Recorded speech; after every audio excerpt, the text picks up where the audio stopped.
karena ini adalah warisan nasional ya bangsa-bangsa tanah Jawi seperti itu.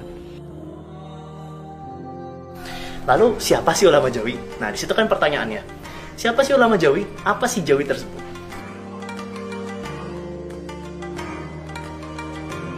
Proyek galeri ini merupakan kepanjangan dari proyek riset arsip ulama Jawi di Kairo ya, yang terbagi menjadi dua fase. Fase pertama adalah riset lapangan, digitalisasi naskah, dan juga pameran yang kita adakan sekarang. Ini harusnya masuk museum ini. Jadi naskah-naskah yang kita temukan ini rata-rata usianya lebih dari 50 tahun. 50, 60, 91, ada yang 100 tahun lebih. Ini beruntung ini buat teman-teman yang datang atau pengunjung yang datang hari ini. Kenapa demikian? Karena kita kedatangan koleksi yang spesial yang bahkan usianya lebih lama dari koleksi yang ada di tempat ini. Ya, yaitu salah satu koleksi manuskrip asli tulisan tangan dan bukan kitab cetak yang berasal dari sekitar tahun 1800-an Masehi. Dan hari ini, sore ini berada di tengah-tengah kita ya, dalam bidang sorof. Dan manuskrip ini sangat-sangat indah. Kenapa demikian? Karena walaupun dia berbahasa Arab ya, dalam kitab sorof, tapi jenis khotnya itu sudah mengalami perubahan, dalam artian disesuaikan dengan wilayah dari mana manuskrip ini berasal, yaitu di salah satu kota di Jawa Timur yang bernama Mojokerto ya, Jawa Timur ya. Dan manuskrip ini dibawa oleh rekan saya, dan ini merupakan warisan dari keluarga beliau secara turun-temurun. Dan apabila ada salah satu keluarga yang pergi merantau atau menuntut ilmu, maka dibawakan salah satu lembar daripada manuskrip warisan keluarga tersebut ya. Kami ucapkan terima kasih kepada Mbak Ima Maghfirah ya, itu beliau yang menggunakan cadar hitam.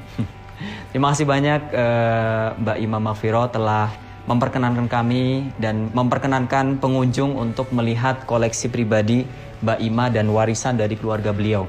Nah, langsung saja kita ke sini.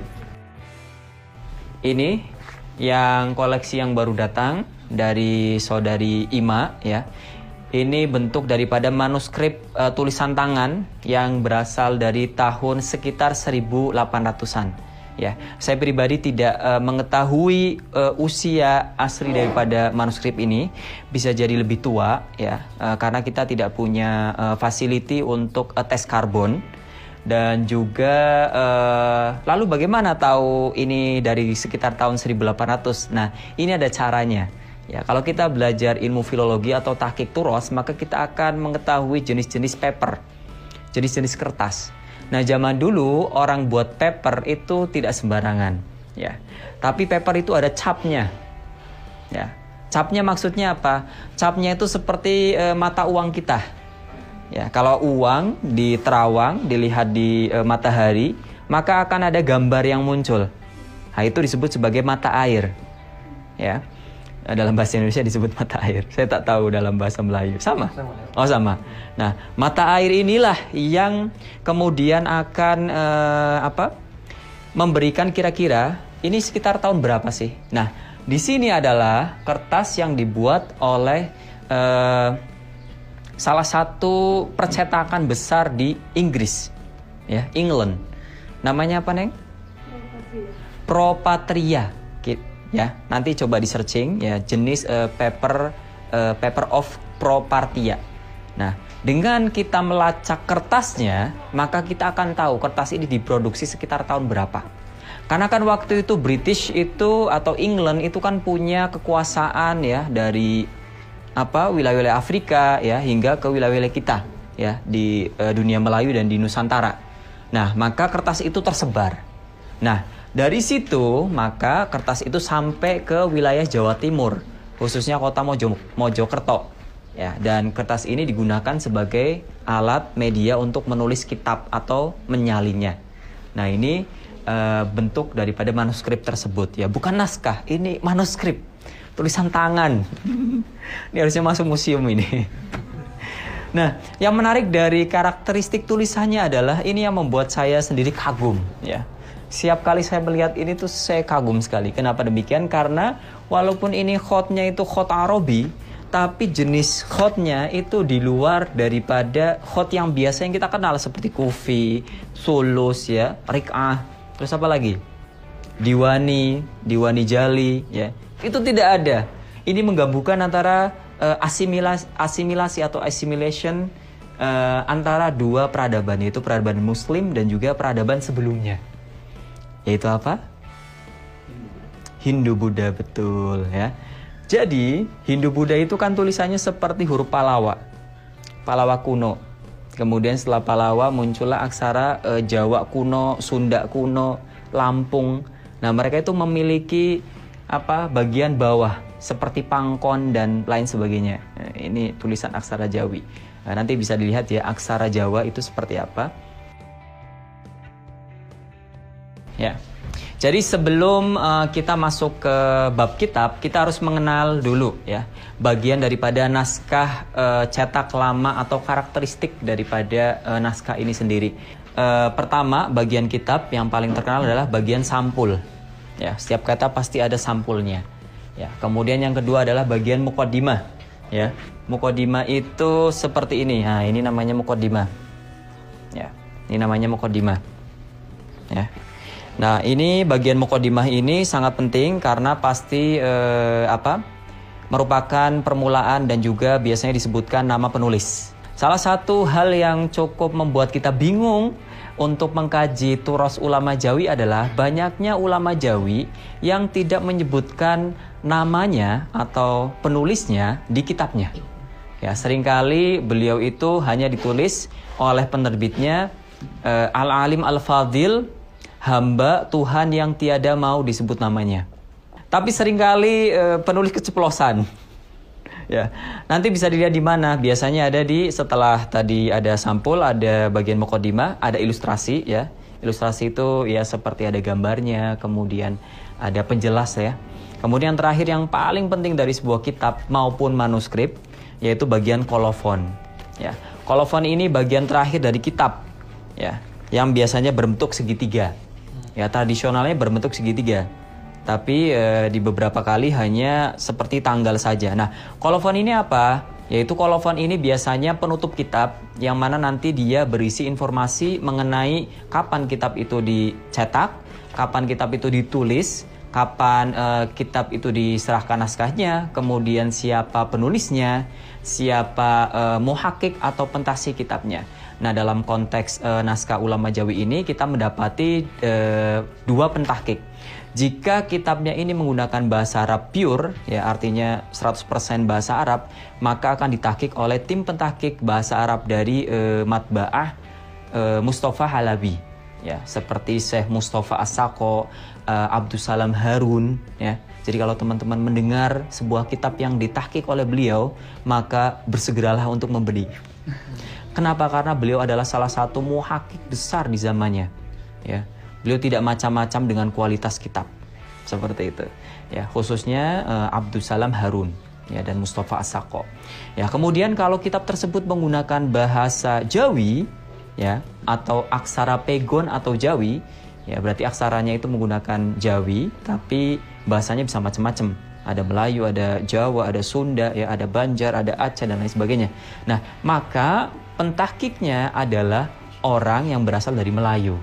Nah, dari sinilah yang tadi disinggung oleh Ustadz Labib inilah hubungan antara Tolib Al-Azhar dari Jawi dan juga ulama Jawi, baik itu yang tinggal di Mekah maupun yang ada di Nusantara maupun dunia Melayu, itu semakin dekat dengan percetakan Halabi. Ya, karena mereka semakin banyak orang yang mencetak dan membutuhkan pentasih. Ya, salah satu yang terkenal ada dua orang, yaitu berasal dari Kedah, yaitu Syekh Abdullah bin Ibrahim Kedah, dan juga dari Marbau, Perak ya, Syekh Muhammad Idris Al-Marbawi, ya seperti itu. Nah, itu bagian dari kitab yang perlu kita ketahui. Kemudian bagaimana sih caranya kita merawat kitab-kitab ini? Karena kitab-kitab ini itu rata-rata sudah tidak dicetak lagi. Ya. khususnya yang beraksara Jawi. Kalau semisal beraksara Arab, maka masih banyak thalabul ilmi dari dunia Islam yang kemudian mencetak ulang karena mereka paham. Nah, yang menjadi masalah adalah kitab-kitab yang beraksara Jawi ini, ya, itu yang hanya baca ya orang-orang dari tanah Jawi saja, dan tidak semua orang Arab bisa membacanya. Ya, makanya kitab ini sejak tahun 50-an sudah berhenti tidak dicetak. Jadi naskah-naskah yang kita temukan ini rata-rata usianya lebih dari 50 tahun. 50, 60, 91, ada yang 100 tahun lebih, ya.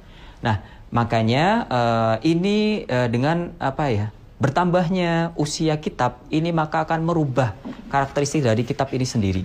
Contohnya adalah kertas ini tidak lagi sobek, tapi kertas ini bisa patah. Nah, maka kalau pengen punya kitab-kitab seperti ini, kalau usianya lebih dari 50 tahun ke atas, jangan disimpan sembarangan di rak.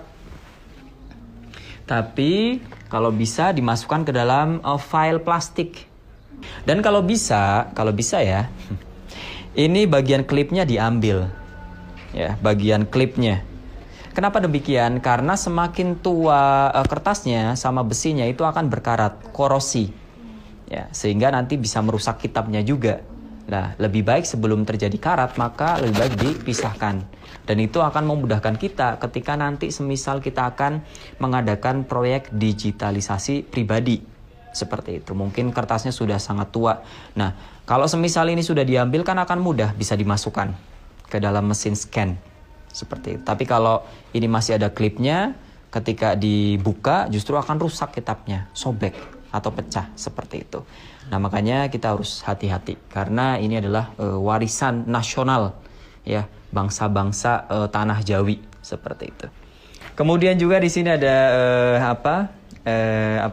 kitab-kitab daripada Syekh Muhammad Nawawi Al-Bantani, karena Syekh Nawawi Al-Bantani ini salah satu ulama besar, ya, di Mekah yang mengarang banyak sekali kitab dalam bahasa Arab, ya. Dan menariknya adalah beliau, saya pribadi ya, belum menemukan kitab beliau dalam bahasa selain Arab. Padahal beliau orang Jawi, ya. Beliau orang Sunda, Banten, tapi tidak ada karangan menggunakan Sunda seperti itu. Ya. Kemudian seperti Syekh ada juga yang sekali beliau ini, seperti Syekh Muhammad Idris Marbawi, karangannya juga banyak sekali. Kemudian Syekh Dawud bin Abdullah Al-Fatani, beliau juga banyak sekali karangannya, koleksi kita seperti itu. Ya, di sini ada Simar Al-Yani'ah Syekh Nawawi, ya. Kemudian ini tidak disebut namanya, Fathur Rahman fi Aqaidil Aiman, ya. Kemudian ada juga kitab yang sangat bagus sekali dikaji sekarang, yaitu punya Syekh Nawawi Al-Bantani, yaitu Bahjatul Wasail. Ya, ini kitab-kitab ini bisa direkomendasikan. Kenapa? Karena dia mengumpulkan 3 fan ilmu yang penting, yaitu Usuluddin atau akidah, kemudian fikihnya salah satu yaitu fikih Syafi'i, kemudian satunya adalah tasawuf atau akhlak. Nah, kitab ini menjamak itu semua dan menggunakan bahasa Arab pure. Bagus sekali. Kami pernah mengkaji kitab ini juga. Ya, kemudian ke koleksi yang lain. Di sini ada beberapa koleksi, ya. Salah satu yang menarik adalah kitab hikam, ya, kitab tasawuf, kitab akhlak, ya, tapi menggunakan bahasa Jawa, ya. Jadi tulisan di naskah itu adalah Bilughah Al-Jawi Al-Mriki. Nah, yang dimaksud Mriki adalah bukan bahasa Jawi atau bahasa Melayu, tapi menggunakan bahasa Jawa seperti itu. Karena mriki dalam bahasa Jawa itu artinya di sini. Kemudian juga ada kitab, ya. Ini kitab yang cukup monumental, sudah disebut oleh Mas Fikri Labib. Ini adalah kitab Turjuman Mustafid yang dikarang oleh Syekh Abdul Rauf Singkil Aceh, ya. Sampai saat ini naskah ini masih ada di Halabi. Jadi kalau mau beli ahlan, ya, ini harganya sekitar 250 terakhir kali. Saya terakhir beli tahun 2015, ini harganya 150. Ya, 2015 ada capnya. Seperti itu.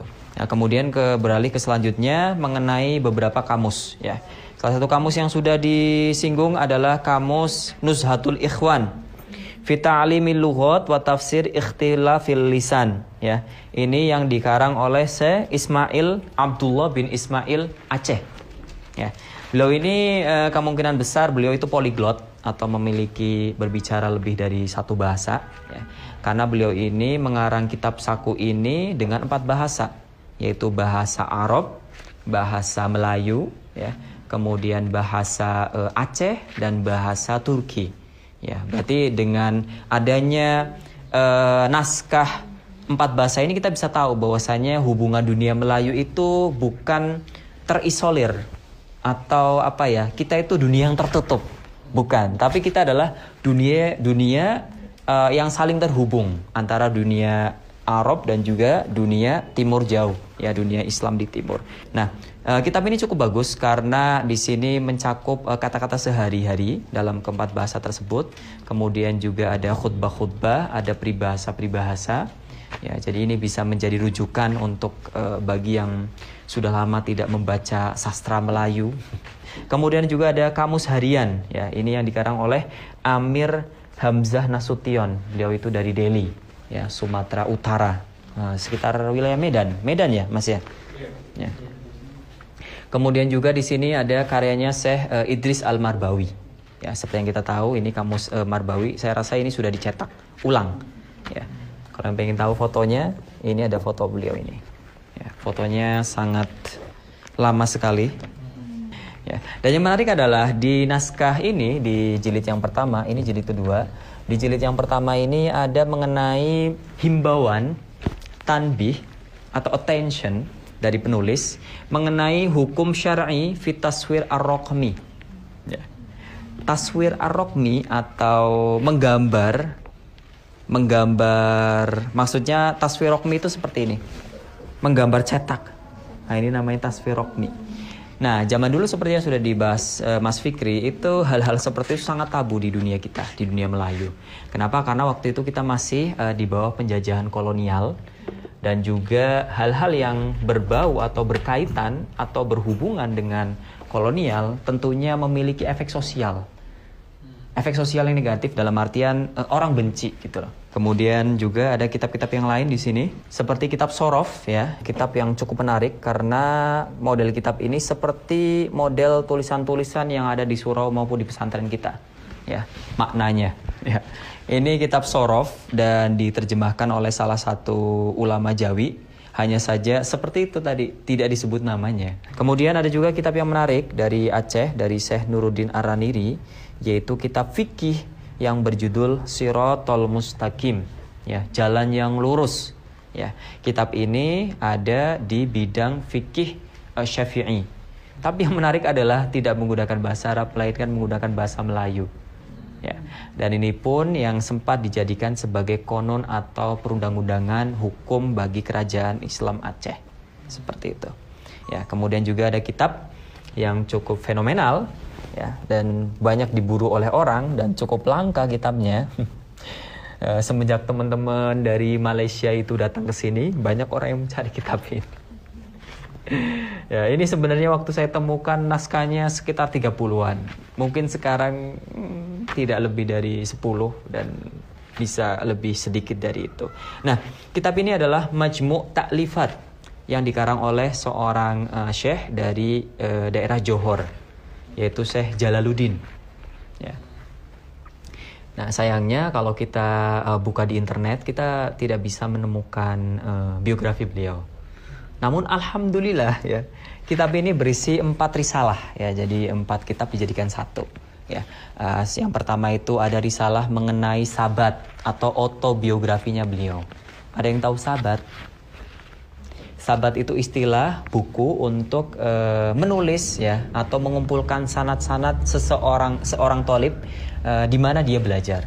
Contohnya ketika dia di Al-Azhar, maka akan ditulis saya belajar Quran dengan siapa, saya siapa, belajar fikih, belajar qiraat, belajar tafsir dan lain sebagainya. Nah, itu disebut sebagai sabat. Nah, di kitab ini saya Jalaluddin menuliskan di pasal pertama, ya, dan autobiografinya beliau menarik sekali. Dan kitab-kitab selanjutnya mengenai nahwu dan sorof dan juga ada tentang fotografi, ya. Jadi beliau ini dalam bidang nahwu dan sorof beliau menulis Alfiyah Ibnu Malik mensyarah tapi menggunakan bahasa Melayu. Ya, kemudian juga ada kitab Lamiyatul Af'al, ya itu juga menggunakan bahasa Melayu. Ya. Nah, yang menarik di sini kita bisa melihat ada foto daripada Syekh Jalaluddin Johor. Ini dengan menggunakan pakaian Zai Azhari, ya, pakaian Thalib Azhar era itu seperti ini. Ya, ini kemungkinan musim panas, karena nggak mungkin pakai ini musim dingin. Ya, daleman putih, jalabiyah putih, terus ada kakulahnya. Kemudian menggunakan imamah. Nah, kalau ini versi beliau lagi ganteng. Ya, ini pas lagi jalan-jalan, nanti saya ceritakan. Ya. Di sini ada pesannya beliau, ya, pesan beliau untuk kita semua. Sedikit aja ya.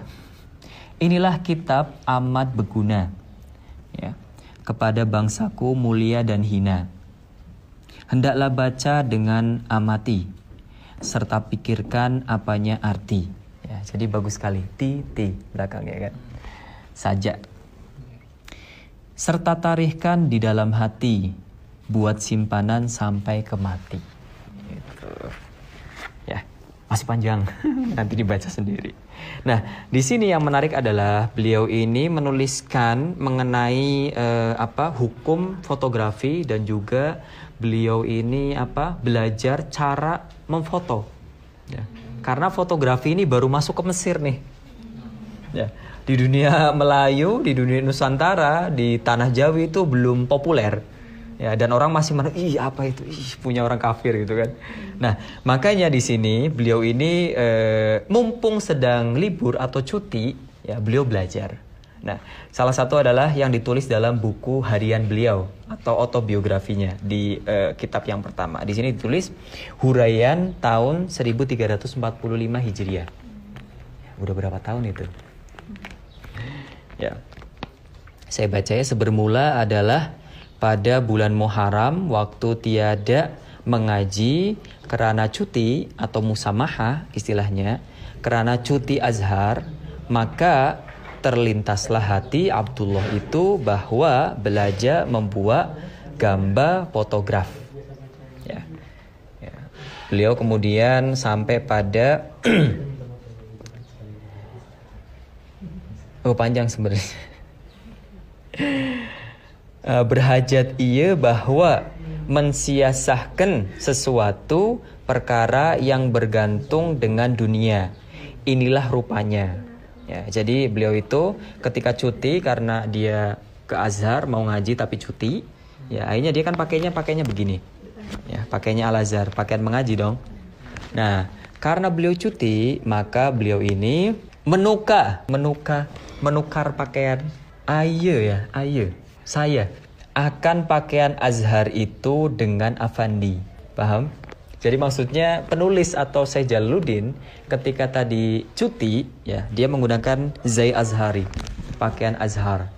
Nah, karena cuti maka dia kan akan pergi ke downtown, Ustil Balad.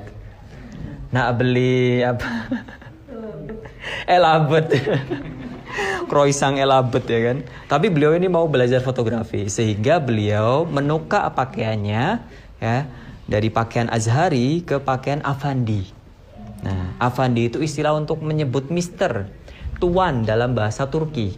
Nah, baju Afandim yang dimaksud adalah baju ini. Baju orang Afandim, maksudnya orang Turki. Orang Turki pakainya seperti ini. Di era sudah agak ke Eropa-Eropaan dan menggunakan torbush. Nah, kemudian di sini ada beberapa koleksi yang kita highlight ya, yang cukup berharga. Antara lain tafsir dalam bahasa Arab ya. Lagi-lagi Syekh Nawawi Al-Bantani ya. Tafsirnya namanya Maroh Labid 2 jilid. Ini yang versi cetakan terbaru dan ini versi cetakan yang lama. Kemudian juga ada kitab Lam'ah An-Nuraniyah.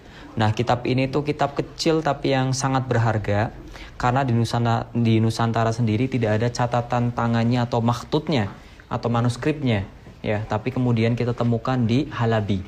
Ya, bagaimana kita menemukan ataupun kitab ini pernah ada? Karena dalam bukunya Snokhorgen, seorang orientalis, pernah dengar? Stockhorgen itu menyebut bahwasanya Stockhorgen itu dengan pengarang kitab ini yaitu Hasan Mustafa bin Osman Cipta Menggala itu adalah teman karib, teman dekat, ya. Dan Stockhorgen menyebutkan bahwasanya Hasan Mustafa pernah mencetak sebuah kitab di Halabi, ya. Tapi kita tidak tahu rupanya. Nah, baru ketika kita riset bersama dengan PMIK dan Pojok Peradaban kita temukan kitab ini. Nah, yang menarik adalah kitab ini adalah kitab syarah atas sebuah matan. Ya, kitab ini bernama Lam'ah Nuroniyah, syarah atas sebuah kitab kecil karya Syekh Nawawi Al-Bantani dalam bidang nahwu. Ya, kitabnya bernama Syajarah Al-Jumaniyah. Ya. Namun walaupun kitab ini syarah, tapi hanya 16 halaman saja. Ya. Kenapa demikian? Pasti kan menjadi pertanyaan, apakah itu menunjukkan kurangnya ilmu, ya kan?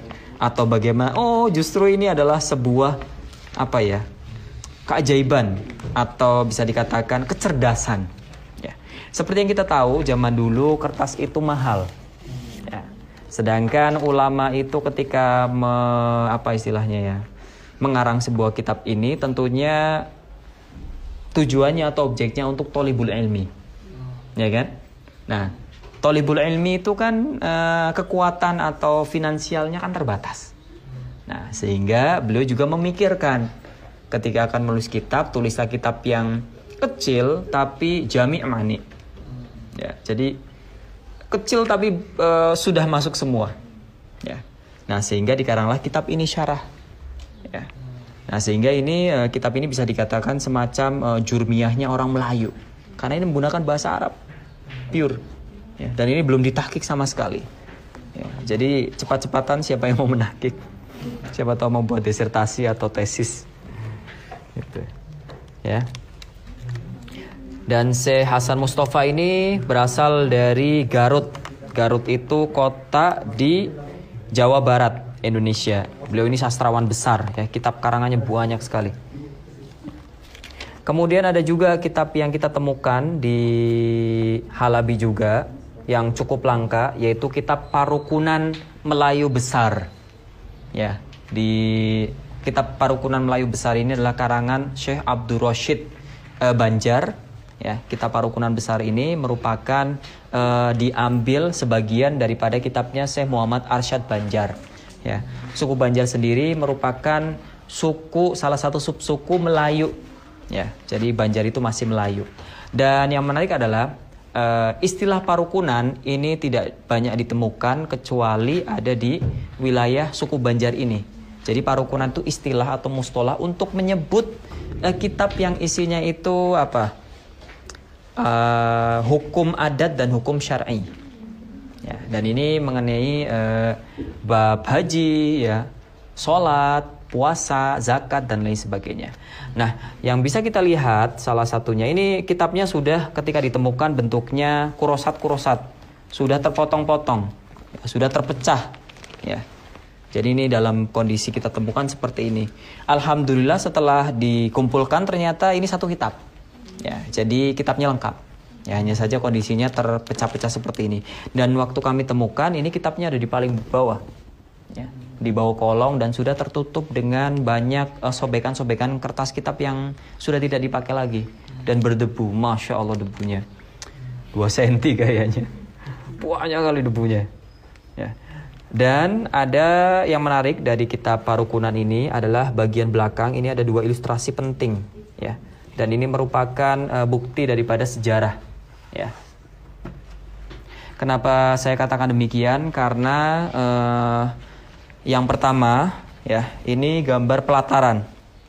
Ini gambar halaman tengah daripada Masjidil Haram, ya. Nah,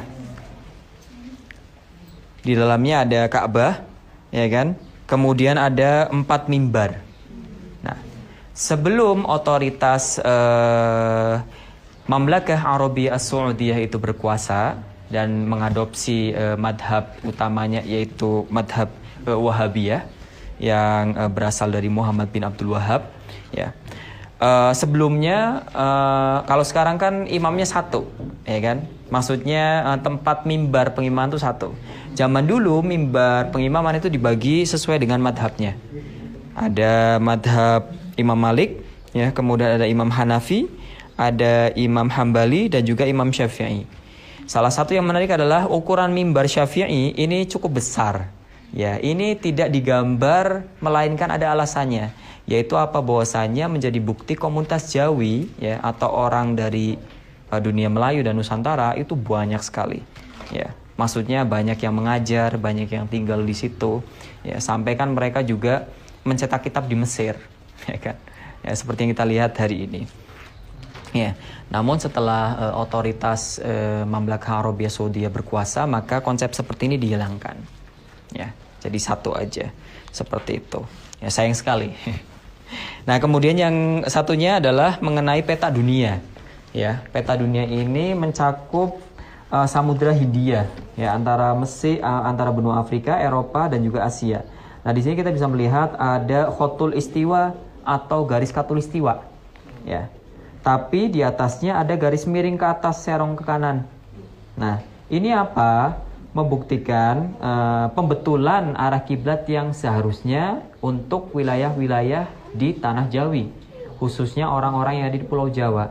Kenapa? Karena orang Jawa seringkali mempaskan, ya, masjid itu ke arah barat. Mekah itu di mana? Mekah ya di barat, ya, berarti sudah kita hadap kiblatnya barat aja. Itu. Nah, makanya ini yang perlu dibenarkan, ya, di era itu, ya, seperti itu. Jadi dengan adanya kita melihat kitab-kitab ini, naskah-naskah ini, kita juga bisa tahu, ya, kondisi sosial, keagamaan, budaya yang populer di era itu. Selain itu ada beberapa koleksi lain yang cukup penting juga dalam bidang ilmu astronomi, ya. Ini bidang ilmu astronomi. Nama kitabnya adalah seperti nama kitab saya, seperti nama saya, yaitu Miftahuddin. Kitab ini namanya Miftahuddin Lil Mubtadi. Ya. Kalau kitabnya namanya Miftahuddin Lil Mubtadi, kalau saya Miftahuddin Wibowo. Ini milik Al-Kamil Al-Alama Syekh Muhammad Ali bin Abdul Muttalib Al-Khalidi. Ya, beliau ini kemungkinan besar dari Sumatera bagian barat. Sumatera Barat, daerah Minang, ya, Khalidi. Saya pernah dengar yang nama Khalidi. Ya. Jadi di kitab ini sendiri terdapat beberapa rumus-rumus bagaimana kita mengetahui jarak, kemudian bagaimana kita mengetahui arah kiblat dengan menggunakan garis bujur, garis lintang. Nah, salah satu contohnya di sini ada nama-nama negeri di sebelah utara, ada nama-nama negeri di sebelah selatan. Maksudnya sebelah utara Khatulistiwa dan sebelah selatan Khatulistiwa. Seperti nama-namanya adalah yang di sebelah selatan ada Bukit Tinggi, ada Payakumbuh, ada Pariaman, Padang, Padang Panjang, Batu Sangkar, Solo, ya, dan lain sebagainya. Seperti itu. Ini ada tulisannya semua, ya. Nama-nama di selatan, nama-nama di utara, banyak sekali, ya. Seperti itu. Kemudian juga ada kitab mengenai raja, ya. Maksudnya kitab-kitab yang berisi dengan mujarobat, ya. Seperti namanya mujarobat, berarti mujarob sudah pernah dicoba dan lebih dari 50% itu memiliki efek. Seperti itu, ya, banyak sekali kitab-kitab zaman dulu, ya, yang membahas mengenai itu. Jadi seperti wirid-wirid yang diamalkan, kemudian sholawat, kemudian simbol-simbol tertentu, hisabul jumal. Tahu hisabul jumal? Hisabul jumal. Hisabul jumal adalah ilmu untuk jadi dia menulis dengan angka, menulis dengan huruf, tapi pada dasarnya dia itu adalah angka. Contohnya begini, alif. Alif itu 100, ba berapa? 10, 5, seperti itu. Nah, nanti itu biasanya buat nulis tahun. Dan sistem itu sebenarnya udah ditemukan juga Mesir kuno. Jadi kemungkinan besar mereka menyerap, ya. Nah, di sini ada salah satu raja yang terkenal, ya. Kita buka aja. Wa min khawasi hadal ism ayyuktabu lil muta'assiroh anil wiladah. Jadi raja ini digunakan untuk perempuan yang susah melahirkan. Ya, jadi dalam artian dia sudah bunting besar, ya, maksudnya perut besar dan susah melahirkan padahal sudah air ketubannya pecah dan lain sebagainya. Nah, kitab yang terakhir adalah ya, ini membuktikan bahwasanya kenapa sih kita harus membeli kitab-kitab ini atau kenapa sih kita harus menjaga turos. Ya, ini salah satu bukti praktisnya. Ya. Ya, bagaimana bahwasanya kitab-kitab ini merupakan otentifikasi, ya, naskah untuk mentashih naskah-naskah yang terbaru. Kenapa? Karena ya masanya Mustafa Halabi adalah masa ketika perubahan. Dulu orang itu ketika pengen sebuah kitab maka dia itu menasakh atau menulis sendiri tulisan tangan. Kalau dia punya uang lebih atau orang kaya maka dia akan membeli daripada para nusakh, ya kan, kitab-kitab yang sudah tertulis, ya kan. Nah, tapi di masanya Halabi ini perubahan, ya, kitab-kitab yang tadinya makhtut menggunakan tulisan tangan kemudian dicetak matbu', ya, asrul makhtutot ke asrul matbu'at, masa manuskrip ke masa cetakan, ya. Nah, Halabi itu seringkali ya dalam sebelum mencetak itu prosesnya lama sekali. Nah, bahkan satu naskah kadang bisa sampai 4 tahun membuatnya, mencetaknya. Salah satu contohnya adalah kitab ini, kitab Sirajut Thalibin. Ya, kitab Sirajut Thalibin adalah kitab syarah daripada kitab Imam Ghazali yang berjudul Minhajul Abidin, ya, dalam tasawuf. Ya. Dan kitab ini ya dikarang oleh seorang ulama besar dari Jawa Timur yaitu Syekh Ihsan, ya, Muhammad Dahlan Jampes, Kediri, dari Kediri, Jawa Timur. Nah, sayangnya ya kalau ditulis di naskah aslinya di Halabi ini tulisannya benar. Syekh Ihsan Muhammad Dahlan Jampes, Kediri. Tapi kalau di cetakan yang terbaru di sebuah maktabah, perlu disebut nggak maktabahnya? Maktabah Darul Fikr lah, harus sebut aja lah. Ya. Ini tertulis jelas-jelas ya. Kitabnya namanya Sirajut Thalibin, ya, Syarhu ala Minhajil Abidin. Tapi penulisnya salah. Bukan yang ditulis adalah Syekh Ihsan Muhammad Dahlan Jampes, tapi diganti menjadi Sayyid Ahmad Zaini Dahlan. Keduanya dua orang yang berbeda. Ya, walaupun beliau ini kan kalau Sayyid Ahmad Zaini Dahlan adalah seorang guru besar, gurunya para ulama Jawi, tapi beliau adalah Maki asli, Arabi, ya, orang Arab, bukan orang Jawi. Nah, ini kan tidak boleh dibiarkan, ya kan? Ini tadlis, pemalsuan. Nah, akhirnya oleh salah satu lembaga keagamaan di Indonesia, oleh Nahdlatul Ulama lewat PBNU-nya, akhirnya apa? Mengirim surat protes, ya, petisi kepada Darul Fikr untuk mengganti nama kitab. Ya, sayangnya kitab ini sudah tercetak dan sudah tersebar. Ya, makanya ya, oleh karena itu dengan kita memiliki naskah aslinya ya di masa Halabi ini kita akan tahu ya bahwasanya ternyata oh ini yang benar, oh ini yang salah. Nah, dan seringkali banyak juga naskah-naskah yang terbaru ini rata-rata mengambil dari Halabi. Ya. Sayangnya beberapa penerbit ya, khususnya penerbit tijari lah ya, maksudnya penerbit bisnis ya, bukan soal amanah lagi. Yang penting kitab tercetak, dibeli banyak ya kan, untung secepatnya. Ya, itu banyak sekali sekarang. Dan itu sangat diperangi oleh Syekh Hisham Kamil. Ya, beliau sangat benci sekali dengan maktabah-maktabah yang mencetak kitab-kitab kecil tapi spasinya besar dan dibuat halamannya banyak supaya harga kitabnya mahal gitu kan. Nah, sedangkan Halabi tidak seperti itu, tapi membuat kurosat yang kecil-kecil. Hanya mencetak kitab yang besar karena memang kitabnya besar gitu. Ya, kayak tadi kan, ini kan kitab cuma 16 halaman. Efisien. Handy, mudah dibawa. Seperti itu. Nah, jadi seperti itu ya. Jadi pentingnya naskah-naskah lama adalah sebagai otentifikasi. Ya. Tapi sekali lagi kembali ke selera masing-masing ya. Kita tidak bisa memaksakan. Tapi kalau Anda mencari sebuah amanah ilmiah ya, kitab yang otentik, maka ya cari Halabi. Ya. Hitung-hitung kita mendukung percetakan Halabi supaya kembali berjaya. Seperti itu. Dari saya terima kasih banyak. Mohon maaf apabila ada kesalahan. Ya, Assalamualaikum warahmatullahi wabarakatuh.